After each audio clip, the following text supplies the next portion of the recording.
Hello there, folks. I'm back again with another speed paint for you guys. Have you ever had an idea and just been like, oh yeah, I'm gonna do that. It's gonna be a little bit tedious, it's gonna be a lot of work, but I know I can do it, and it probably won't be that bad, and it might even be a little bit easy.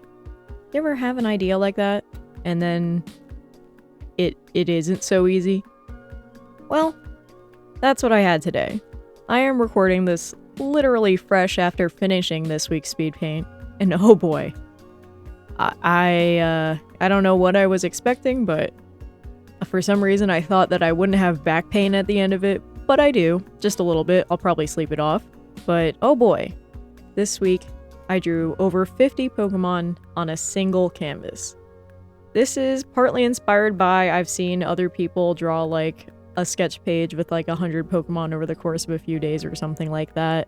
I thought that would be a lot of fun to kind of get done in like a single day because I'm crazy and I work really fast, so I thought it would be pretty achievable. And it's mostly because of this one quote from Matthew, who is my girlfriend Hazel. That's her brother, Matthew. And one time, I think at this point, probably a couple years ago, one time Matthew asked me, hey, have you drawn every Pokemon yet? Genuinely curious. And of course I haven't, right? Like, I'm not someone who has done that yet, but you know, I think that would be cool if I got there, if I drew enough random Pokemon fan art to eventually have hit every single one of the over 1,000 little guys that I love so much. So I thought if I do something like this every once in a while, maybe I'll actually achieve that goal of having drawn every Pokemon at least one time. Anyway, what was supposed to be like a more leisurely, slow sort of speed paint ended up turning into a tedious but not bad process. It was just a lot of hard work.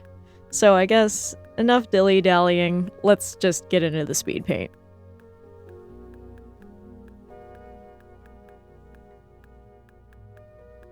Before I could really get into this, I had to generate a big list of Pokemon. There was no way I was just going to have my friends come up with 50 Pokemon because, 1, I thought they would probably hit a lot of overlaps. 2, I really wanted to hit some weird deep cuts.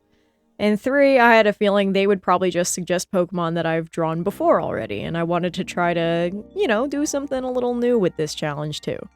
So I went to a website, which I'll link below, that lets you generate just like a lot of Pokemon all in one go, with no repeats. It'll do like the different forms and stuff. So I did that.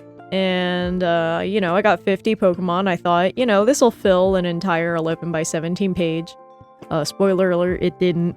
But, you know, I had to just get in there, start sketching. And this is honestly one of the longest pieces of the process. This took a little over an hour just to put the rough sketch in and lay out where everyone was going to be on this canvas.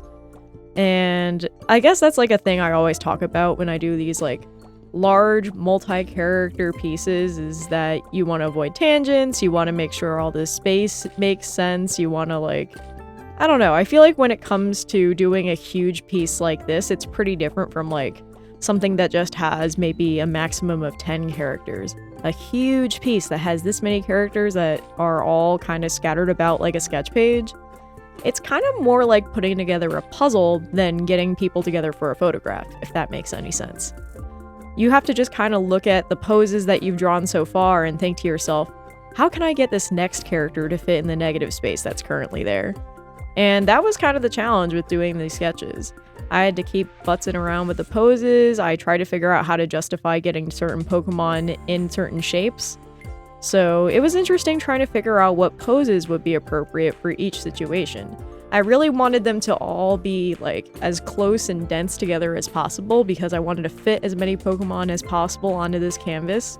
And I wanted to make sure there wasn't any like obvious empty space, since I thought it would make the more cramped areas look a little too cramped if there was huge open gaps on the canvas as well. If it's all evenly cramped, it actually looks rather harmonious. But if it's all a little uneven in terms of how many guys there are per square inch, it can look a little weird in the places that are more densely crowded. So ultimately, this was just a puzzle of trying to figure out how to put different shapes together in a way that they didn't overlap, but that they kind of complemented each other.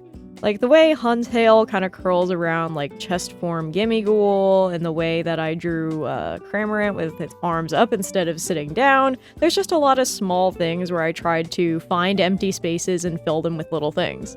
Actually, this process reminded me a lot of the way I do surface pattern designs, where I draw these larger shapes and then figure out how to put other ideas in to fill that space that are still fitting, but also look like they stand on their own. I kind of want there to be this idea when I have a cramped picture like this, like, a viewer doesn't necessarily know where I started. They can just tell that everything all slots together nicely. Like, you could start with any of these pieces and still be able to put the whole thing together. There isn't exactly a singular focal point or anything, it's just a nice little thing that just has a huge collage of a bunch of different characters in it. What an interesting thing this was, too. If you look at my sketches, some of them are a little more developed than others.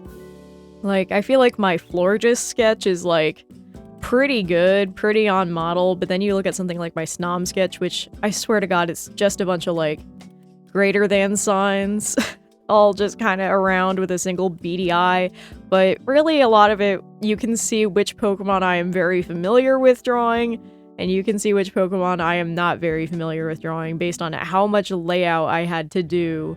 You can also kind of see how much of an understanding I have of their shapes based on doing this. Like, some of them I really had to block in almost everything. Like, I feel like for Emboar, I really needed to figure out what was going on with the swirl that's on its belly. I had to figure out what was going on with his arms and legs.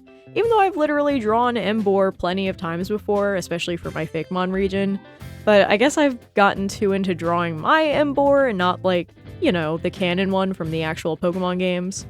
So this was a very interesting practice. I wouldn't call, like, any of these necessarily on model. I think what I was really going for was just a chill vibe and, like, the ability to easily recognize while I was doing the line art who was who, what lines belonged to who, and what pose they were all doing, and how it was all going to fit together. An interesting pick that got generated for me was actually Mega Sharpedo, which I think is kind of weird. I kind of forgot that Megas would pop up on this generator, and I've never drawn Mega Sharpedo before, and it's a very interesting little design. It's such a weird, like, guy. He's just so spiky. He's got so many cool little markings on him, and I think he's, like, a very simple silhouette filled with little details, which I feel like is kind of rare for a Pokemon design, right? Like, usually, like, the silhouette is where all the action is. But no, Mega Sharpedo, at least the angle I drew it at, it's got a pretty simple silhouette, and it's just like the innards of the details that are really interesting. And, well, you know, I went in here, I generated a list of 50 Pokemon, and then I got to the end, I zoomed out, I flipped the canvas, I took a look, and there was a very noticeable, like, at least to me, it was really noticeable, like, blank area. Like, there were still empty space, and I thought to myself, for some goddamn reason, I thought, you know, I could put more Pokemon on this list. So I went ahead and generated some more in another tab, and I also, one of these actually isn't randomly generated. I just saw a space and decided I was going to put Spupa there, because I love Spupa. Spupa is one of my favorite bug-type Pokemon. I just think he's really cute. Like, there's 2 Vivillons that got generated in here. I think I get to draw my favorite of the line as a special treat, you know? It was kind of interesting. Like, I don't know, there's something kind of weird. Like, there's, like, this mix of Pokemon I am super familiar with how to draw and Pokemon that, like, I'm not. Like, I feel like Dusknoir comes really naturally to me. I feel like I've drawn, like, the Evolutions millions of times. I've drawn Mew a bunch of times. But I've never drawn Hitmonchan before that I can remember. I drew Speed Deoxys really recently for a speed paint. I guess at this point, you guys are seeing this several weeks in the future, though, so... I drew Speed Deoxys recently to me recording this. And it was kind of interesting, like... There's some Pokemon that I really love that I've never actually sat down to draw before, like the Roly-Poly line. Roly-Poly actually is the only one from the line not present here, but Colossal and Carkol are here, and I think they're really cute. There was this run of Pokemon Shield I did like a couple years ago during the winter time where I wanted to do like a Christmas color themed run. Have you ever heard of these, like, challenge runs people do where they're like, I'm gonna beat the game with only pink Pokemon, I'm gonna beat the game with only blue Pokemon? For a little while there, while I was waiting for, like, the Sword and Shield DLC to come out, or whatever new Pokemon project is coming out, I would make another user on my Switch so I could play another save file from scratch without getting rid of my old one. And one winter, I decided I was going to do, like, a Christmas color palette theme challenge. So that was going to be Pokemon that are red, green, or white. And you might be thinking to yourself, hey, Zoe, Colossal is not any of those colors. And you're right, but Colossal is Christmas themed. Naughty kids get coal for Christmas. So naturally, me and my friend Gabriel, we named the Colossal we caught for that run Naughty Coal. And I think the biggest miracle with that is that her nature actually turned out to be naughty. We didn't actually look until really close to the end of the game. And with, what do you know, she was Naughty Coal all along. So, I mean, I always thought they were kind of cute, but after that run especially, my goat, Naughty Coal, I had to represent her here, so that's why I drew Colossal in sort of this, like, gentle, like, putting the fingers together sort of pose. Like, I don't know. Even though I know Naughty Coal is naughty-natured, I still think of her as being really gentle and docile, and being, like, a sweetheart. I don't know. I just think Colossal's really cute. I feel like any Pokemon that has, like, the flame body ability or anything similar to that, like, that you can hatch eggs with, like, I feel like they end up, for me, having sort of, like, a motherly vibe or, like, a caretaker vibe or someone who's just, like, a sweetie. So it's just like, oh yeah, Colossal, she be looking over all the eggs for all the Masada method stuff that I be doing. And I don't know, I just think it's really fun. There were a lot of, like, honestly, what a weird mix of guys. I guess that's what happens when you generate 50 completely random Pokemon, is you get a really strange ensemble of them from a whole bunch of different, like, aesthetics and vibes. But I don't know, I guess that's what's really cool about, like, the Pokemon character design philosophy, is even though they're all so, like, different and discrete, they all still feel like they belong together in a way, even though they're all so different. And I just think that's really cool. Anyway, this sketch was a huge doozy. This took over an hour just to lay everything out. And then when I finished the sketch, I realized, oh my god, it's time for the line art. Man, where do I even begin with this line art? I'm drawing over 50 characters. You know I'm gonna be in hell lining this. I told myself I was gonna draw them nice and simple, that I wasn't gonna put in any details, that it was gonna be nice and straightforward. Well, no, I basically just lined them as if I was drawing a completely normal, at full scale piece, for some reason. I don't know, I just can't stop myself from trying to draw the Pokemon on model, even though I tried very hard to let myself get loose. And obviously you can see some of them are a little jank, like, I feel like Raichu's tail in this piece came out a little silly, and I didn't even look up reference for what Fletchling looks like in flight. But oh boy. Oh boy. It took me about a little over 2 hours to line this. 2 hours. Like, let me put it in perspective. Like, I think most people, this is a pretty quick pace. Like, I work very fast. I feel like this is, like, one of the big things I have going for me in this field, is that I am a very, very quick worker. But, like, most of my recordings for an entire video, like, for example, my color wheel challenge, I drew the color wheel, the entire thing. I did the sketch, I did the coloring, I did the shading and the rendering and all that stuff. Like, literally, and as long as it took for me to do just the sketch for this piece. Like, I can't emphasize enough, this is easily, like, the biggest thing I've done on this channel yet, and it was supposed to be just a relaxing thing where I was just going to be sketching the whole time. But of course, I can't stop myself from making a more finished piece because, I don't know, I'm crazy. I'm a crazy person, you know? I just gotta do it. I just gotta actually line it so I can color it in and make it all nice. And it took a lot of restraint for me to not, like, fully render this out, too. You better be happy I didn't, because otherwise I'd be feeling way crankier right now. Anyway, the process for lining this, it was really long, obviously, right? Like, it was a long and involved sort of thing. But, you know, it wasn't that bad. Didn't run into that many tangents. There's not a lot of characters overlapping like there would be in, like, one of my trainer composition pieces or something like that. So, in terms of that, it was pretty good. I mean, I figured out all of the layout stuff in the sketch phase for a reason. It made the line phase a lot easier in that regard. But oh boy. There are some Pokemon I straight up haven't drawn before, and oh boy. Oh boy. Like Clink, or I guess this is Clank that we're seeing. I've never drawn Clank before. I've drawn Clink before. I've never drawn Clank though. I think Clank's pretty cute. I like the second head's face a lot. I think it's really cute. Oh boy.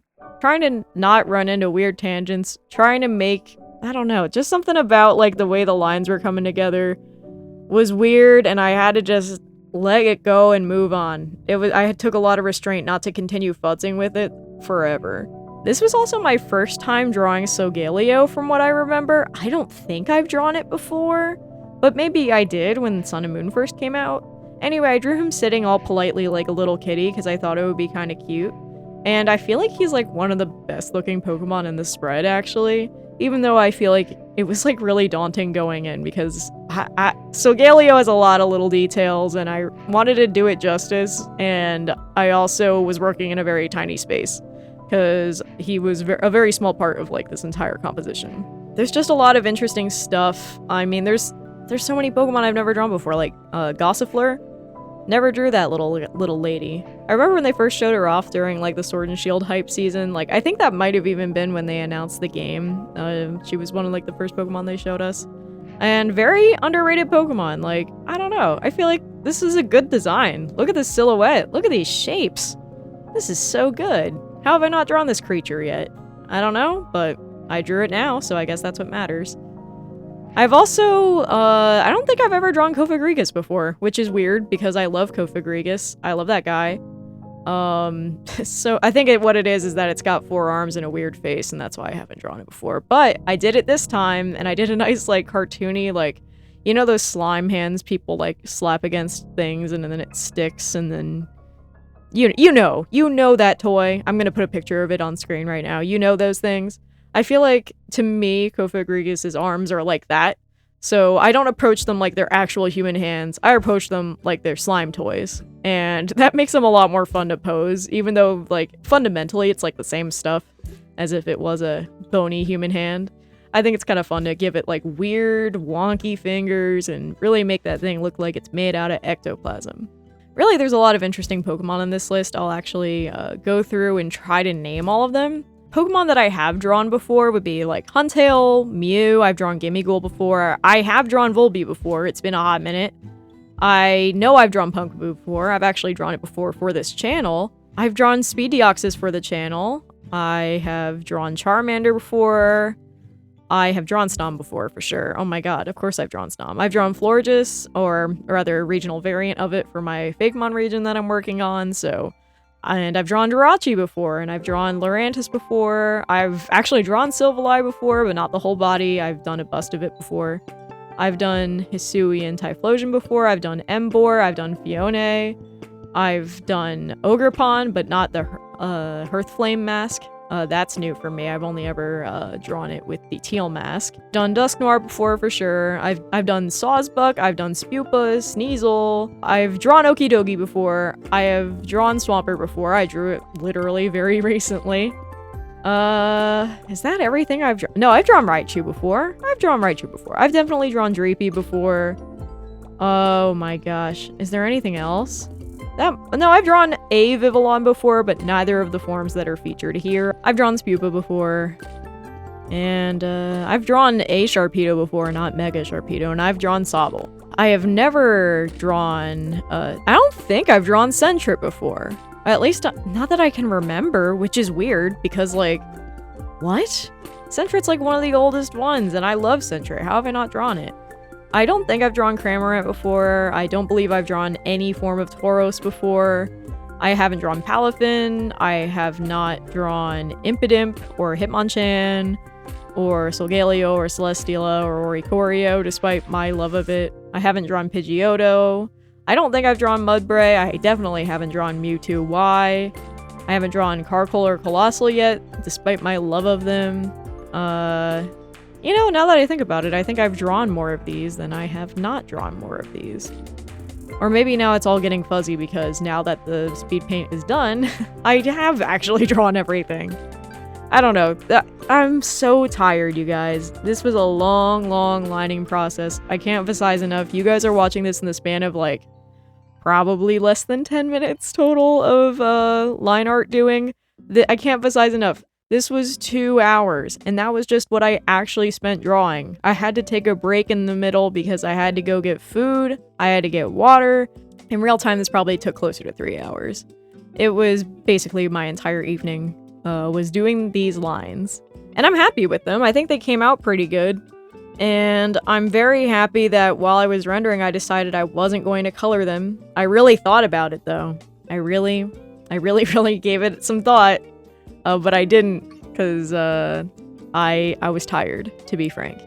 But even though this was a really exhausting process of lining so many gosh darn characters in one big canvas, I think everything came out pretty good. I'm pretty happy with these lines. I feel like some of these Pokemon look a little jank, but that's perfectly fine. That was kind of what I was going for with this piece anyway. In fact, I was originally intending to do it as more of a sketchy thing than it ended up being, so I'm fine with them looking a little weird. I'm fine with them looking off model. You know, you can't just like draw 50 things in one thing and expect everyone to look perfect. Some of them gotta be making a weird face for the group photo, you know? So without further ado, let's get into my favorite part of pretty much every process I do for something like this, the color.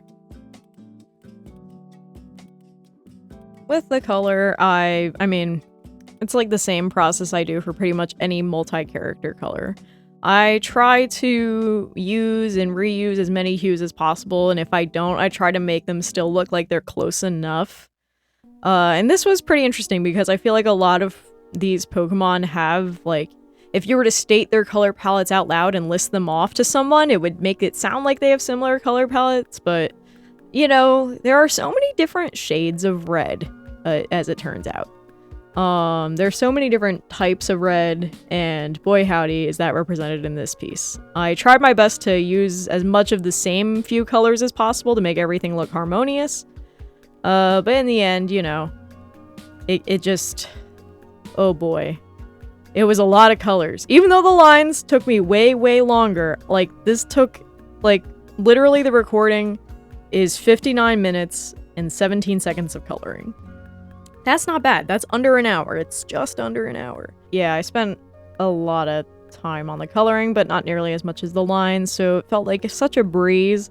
And I feel like colors are so much more forgiving than line art. Like, line art, if you goof it, it is obvious. But colors, you can fudge it. You can fudge it and fix it later. You can mess around with it. Like, it doesn't look as weird. This was such an interesting little thing to color in. There were so many Pokemon here, and it was kind of interesting, like, trying to figure out a way to use colors that would be considered off model for these Pokemon, but like make it look like it's their actual local colors in the context of the larger piece. It was such an interesting little challenge. Like, the yellow I used for Cramorant's beak is the same yellow I believe I used for the chest Gimmighoul, which is kind of interesting, and I used a completely different color of yellow for Jolteon because Jolteon has a very cool colored yellow, so it's kind of weird. There's a lot of, like, hue diversity even within the same color families, and that is very represented in this piece. Like, I tried my best to reuse colors as much as possible. Like, I feel like the colors I used for Volbeat ended up being used pretty much everywhere else in the piece. Like, the hue of blue, I'm pretty sure, is grabbed from Cramorant. The red band is pretty much the same red I used for almost every other Pokemon. It was really kind of an interesting challenge, like, going through and trying to color in everything. It was really fun getting to draw Celesteela as, like, a tiny, weird little doodle. Like, Celesteela is, like, definitely a contender for one of my favorite Ultra Beasts, which is really hard for me to decide because I really do love all the Ultra Beasts very much. I think they're so awesome. And there are so few of them to choose as to who your favorite is, so it's like really hard for me to pick. But I don't know, Celesteela is up there for me. I'll never forget when I played Pokemon Moon from the first time and I had one in my Pokemon boxes, or I guess in Sun and Moon it was the Poképelago. Or Poképelago? I don't know what the pronunciation should be or what the emphasis should be on that, so I guess let me know what your interpretation is. Yeah, I had one named Tampa because my theme for Sun and Moon for the nicknames was cities. So, yeah, Tampa was the name of my first Celesteela, and she liked to water the plants and the berry island, and I just thought that was so cute. Like, the first time I ever drew Celesteela was her doing that, and that was, like, I think around when the game first came out. Maybe I'll try to find that picture and show it here if I feel like digging around while I'm editing, and if I don't, that's also fair, but you could probably go back on like my Pokemon Tumblr blog and probably find it somewhere, I'm sure. I love Celesteela. I think it's really cute. I think they're just so charming and made of deceptively like simple shapes when you get down to it. And it was kind of fun getting to draw one like really small and like simplified and stuff. I just thought it would be very cute. And it was very fun going in as Solgaleo. Like, I still pronounce it Solgaleo. I know it's probably Solgaleo, and that's literally how they pronounce it in the dub of the anime, but old habits die hard, dude. I pronounce most Pokemon's names right, so it's fine. I can have this one. I can have Solgaleo. But I just think he's a cool looking Pokemon. I think it came out really cute the way he's sitting so polite. Oricorio is like one of my like new faves, I feel like. I've been using a shiny Violet form in my shiny run of Pokemon Violet. And Oricorio's shinies just go so hard. Oricorio goes so hard. I think it's so funny how small it is, too. Just a good Pokemon overall, and I'm glad I finally got the chance to use it, because it is pretty cool. And it's so weird how many, like, older Pokemon I don't know if I've drawn before. Like, I'm really not sure about Sentret. I feel like it's crazy if I haven't, but I just can't remember drawing it. And Hitmonchan, I don't think I've ever drawn it before. But I guess I lucked out because it is very human-shaped. I mean, I'm pretty sure that's its egg group after all. And that makes it pretty approachable because I've sure have drawn humans before. The Vivillon were probably the biggest little challenge in this entire thing. Just because, like, interpreting their pixel art style sort of scales in a way that was, like, loose, I guess for lack of a better word for this process, was, you know, it was a little tricky. I didn't want to have to draw out the entire grid on their wings. And I think that concept is, like, really good, right? Like, the pixel art wings, like, it's like, oh, yeah, it's exactly what a Lepidopteran's wings look up when you look up, like, real close under a microscope. And I also definitely goofed it while doing the lines on what the patterns actually looked like. Like, I definitely made mistakes. If you're a real Vivillon head, you'll be able to see them as much as I did as I started coloring them in, but I didn't feel like fixing them, and I figured if you can still recognize what pattern it is, I think it's fine. For a piece like this that was supposed to be looser anyway, I thought, you know, I might as well go with this. It was very interesting, like, doing the colors for this. Like, there are so many Pokemon that share somewhat similar hues naturally, and, like, that look like they could go together. Like, I feel like Gossifleur and Archipelago Vivillon, I feel like they've got very similar colors, even though their distribution of those colors is totally different, which is kind of interesting to see. Somehow I've never drawn Impidimp before. I've drawn Grimmsnarl a few times at this point, but, you know, somehow I've never drawn the little Impidimp. I'll never forget, like, when, like, during the Sword and Shield hype season, they first showed it off, I believe at a demo where they also had Yamper, and people were like, what is up with this Pokemon? Why doesn't he look finished? Well, that's because he's not fully evolved. Like, I feel like all the non-fully evolved Pokemon kind of look like they're not done yet, and it's because they aren't, you know? Like, maybe that's a salty way of saying it, but I think Impidimp's good. Like, I love his little, like, weird ponytail. I think his black tongue is such a good touch, and I love that, like, he's basically got 4 spikes between his 2 ears, the nose, and the ponytail. Like, it's just a solid design, and it grows into Morgrem and Grimmsnarl so well. I just think it's a good Pokemon, you know? And it's just kind of funny how, like viscerally people react to new Pokemon with, like, negativity just because they aren't familiar with them yet, and then suddenly you go to sleep overnight and you look at it and you're like, what was I mad about? You know? At least I assume people are like that. I don't really get mad at new Pokemon. I don't think I have since, like, Gen 4. And that's just because I didn't really care for Magmortar much when I was a child. But I think Magmortar is cool. I think it's funny that his Japanese name is Booburn, and the entire Magby line is, like, really great. Great Japanese names, guys. Bangers all around. Man, this was such an involved piece. I really had intended for it to be a little more relaxed, for me to just be sitting here doodling and sketching. But I don't know, I guess I'm incapable of, like, not locking in, I guess, for something that has a bunch of Pokemon in it. I can't be normal about it. I have to, like, lock in and do them justice. And try my best to draw them decently on model. And, oh boy, what a time this was. I don't think I've ever drawn Tauros before. No, I have. I drew Tauros this year. What am I talking about? I don't think I've drawn Tauros with its actual colors before, actually. I think I've only ever drawn it as, like, weird little variations that I made up for fun. I've never drawn Palafin before, or at least not its hero form, and I didn't realize how, like, good its beak looked until I sat down to draw it, and I was like, oh, that's actually so clever. I don't know, the way those shapes all, like, flow into each other just feels so natural and makes so much sense, like, when you're drawing its little smirk and how it looks like a little penguin beak. It just is good. It feels good to draw. Which is so funny, because I feel like so many people complain about, like, Palafin not looking great. I don't know. I can see why people think he's ugly, and it's because he's got weird human anatomy on a penguin. Which is done intentionally, I know that. And I appreciate it. I think it's kind of camp. But I can see why some people wouldn't like it. And I don't know, I feel like while Palafin, like, its hero form, maybe some people feel like it's not easy on the eyes, I think it's very easy on the hands. I think it's very nice. It's got these good shapes for drawing. I totally drew its gloves not nearly long enough. I didn't realize they were supposed to be at, like, elbow length until I was coloring. And I didn't feel like changing it that late in, and I decided I would just leave it in. This was definitely a piece about just letting the mistakes sit there, letting them be, and as long as they aren't that noticeable, I could just leave them without a care in the world. It was really such an interesting piece to do. Like, there were so many Pokemon I had to draw, and it really, like, made me remember all these different memories I have with all these different Pokemon, whether I've used them on a team before, whether I have, like, memories of when they were first shown to me, like, as a child, or, like, as an adult during, like, the more modern hype seasons and stuff. Like, I don't know, there's just something kind of cool about, like, going through all these Pokemon that I don't always think about because they're not, like, I don't know, in my top 100 faves or something like that. They're just not Pokemon I associate with either myself or my friends all the time.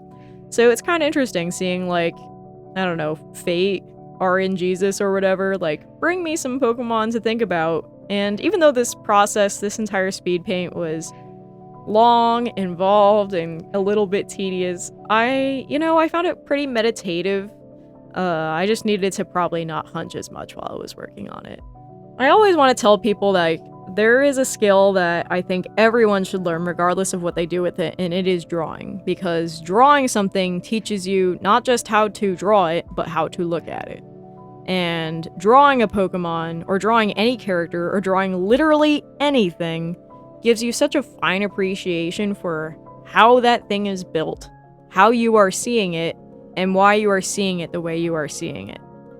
Like, I don't know, I just find that as a very valuable experience, and I think everyone should give it a shot. Even if you're not very good at drawing, just the mere, like, skill of getting to look at an object or a character or a scene, breaking down the shapes that you see in it, breaking down the colors and seeing how they interact with each other and how those colors, like, bring about the feeling that you get when you look at it. Like, there's really something there. Like, the intricacies of, like, if you even just look at some Pokemon, like, there's so much diversity in their eyes alone.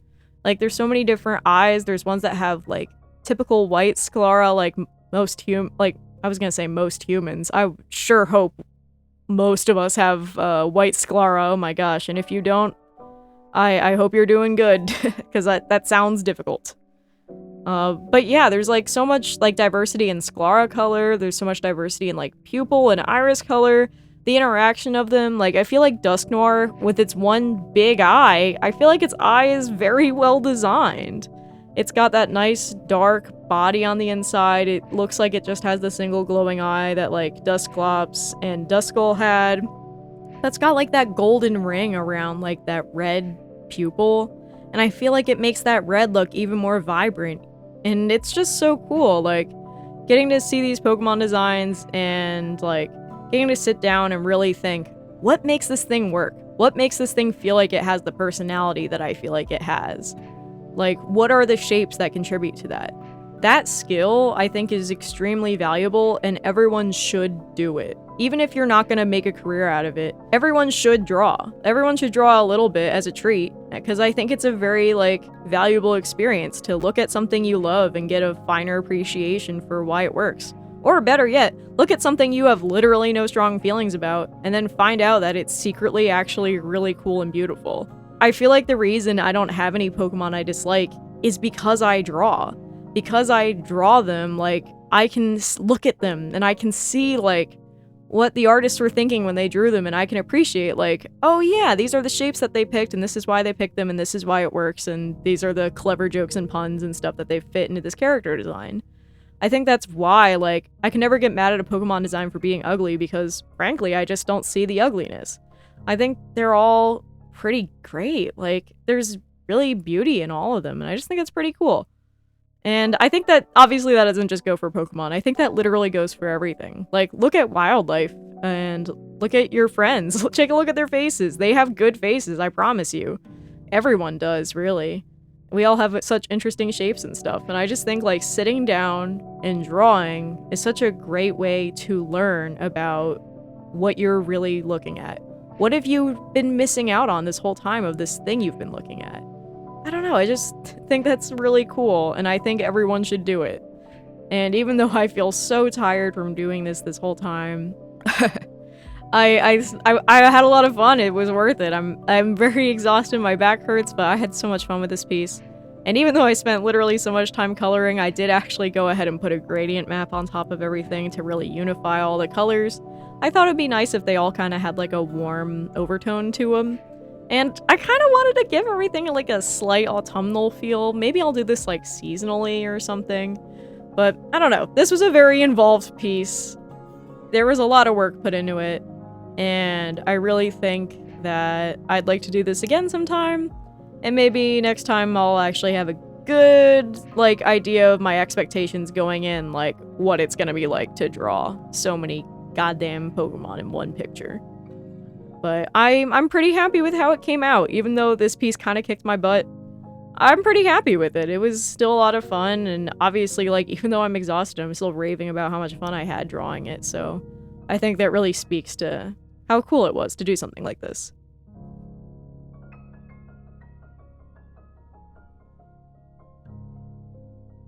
And with that, that's all I got for you guys today. This is probably my longest video yet. I know I literally just said that about my color wheel video, but this one was a doozy. I needed to ramble so I could, like, show off some of the process so my 4 hours of working on it, you know, would actually lead to a decently long video instead of being cut down to only 10 minutes. So, yeah, I had a lot of fun with this. It was a lot of work. Oh my god, it was. But I'm pretty happy with how everything all came out. I think it was a lot of fun to, like, get to visit these Pokemon and draw them and make them all nice and cute together. It was a lot of fun. I'll probably do something like this again sometime. Probably not too soon. I'm still pretty exhausted from this, but you never know. Sometimes I just feel like doing stuff that is crazy on a whim. You never know where my ADHD is going to take me, so thank you guys so much for watching this very probably long video, at least for me. And if you'd like to support me, I recommend checking out my Ko-fi page. You can support me on there. I'm trying to reach 100 followers on Ko-fi and 10 monthly subscribers. And speaking of subscribers, I'm also trying to hit 100 subs here on YouTube. So if you like what you see here, you like hearing me ramble, you like hearing me yap, you like seeing my process, I recommend sticking around. I think it'd be a lot of fun. In addition, any support on Ko-fi and monetarily helps me pay my bills. It helps me feed my pet, who you can see here. This is Gilbert. I still haven't talked about him on the channel. I'll have to do that at some point soon, I promise. And yeah, I think that is everything. So thank you guys for your patience for this really big one. I hope you enjoyed it. It was a treat to work on, even if it gave me some shoulder pain. But, you know, it was still a lot of fun. I'll be back again next week with another speed paint as always. And in the meantime, why don't you go out there and make some art?